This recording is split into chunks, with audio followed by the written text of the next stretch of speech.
Hello everyone. তো আজকে আমরা কলকাতা যাচ্ছিলাম কারণ আমাদের অনেক কিছু মার্কেটিং করার ছিল। তো আমরা যেটা এক্সপেকটেশন করে গিয়েছিলাম সেটার থেকে অতিরিক্ত বেশি কিছু আমাদের সাথে হয়ে গেছে। আমার আব্বু যেহেতু ডাক্তার দেখাতে যাচ্ছিল, তো সেই জন্য আমরা গাড়িতে করে গিয়েছিলাম। স্বাভাবিকভাবে তার ডাক্তার দেখানোও হয়ে গেল, আর আমার কেকের জিনিসও অনেক কিছু কেনার ছিল। তো সেই জন্য আমি আমার বান্ধবীকেও নিয়ে গেছিলাম। তো আমার দিদিকে এখানটাতে একটু জ্বালিয়ে মাছের সাথে অনেকক্ষণ ধরে কথা বলে বোরিং ফিল করে অবশেষে দেখলাম ডাক্তার আসলো। আর ডাক্তার দেখানোর পর আমরা চলে গেছিলাম নিউ মার্কেটে, কারণ আমাদের অনেক কিছু কেকের জিনিস কেনার ছিল, যেটার জন্য আমরা গিয়েছিলাম, যেটা আমরা এক্সপেকটেশনেও থাকেনি আমাদের যে এরকম এতটা বেশি ভিড় হবে। 7:30 থেকে 10:30 পর্যন্ত দাঁড়িয়ে দাঁড়িয়ে অবশেষে আমাদের এরকম অবস্থা হয়ে গেছে। তখনও পর্যন্ত আমরা লাইনে দাঁড়িয়েছিলাম, কারণ আমরা স্পেস পাইনি। অবশেষে আমরাই দেখলাম যে লাস্ট কাস্টমার ছিলাম দোকানে।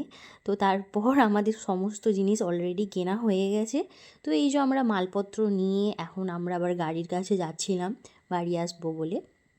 আমরা 4 জন মিলে গিয়েও দেখলাম আমাদের জিনিসপত্র একটু বেশিই হয়ে গেছে, যার কারণে আমাদের সবার হাতে দুটো একটা করে ব্যাগ ছিল। ফাইনালি 10:30টার সময় আমরা মার্কেটিং করে বেরিয়েছি।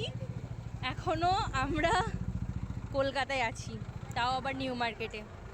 সবাই জিনিসপত্র গুছিয়ে বাড়ি চলে গেছে, আমরাও তখন ফিরছি।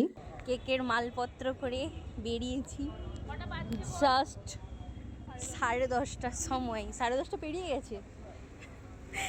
আমরা কখন বাড়ি যাব, আমরা কখন বাড়ি যাব আমরা কখন বাড়ি যাব আমার মা গো। কলকাতা থেকে যখন আমাদের গাড়িটা ছেড়েছে তখন 11টা বেজে গেছিলো অলরেডি।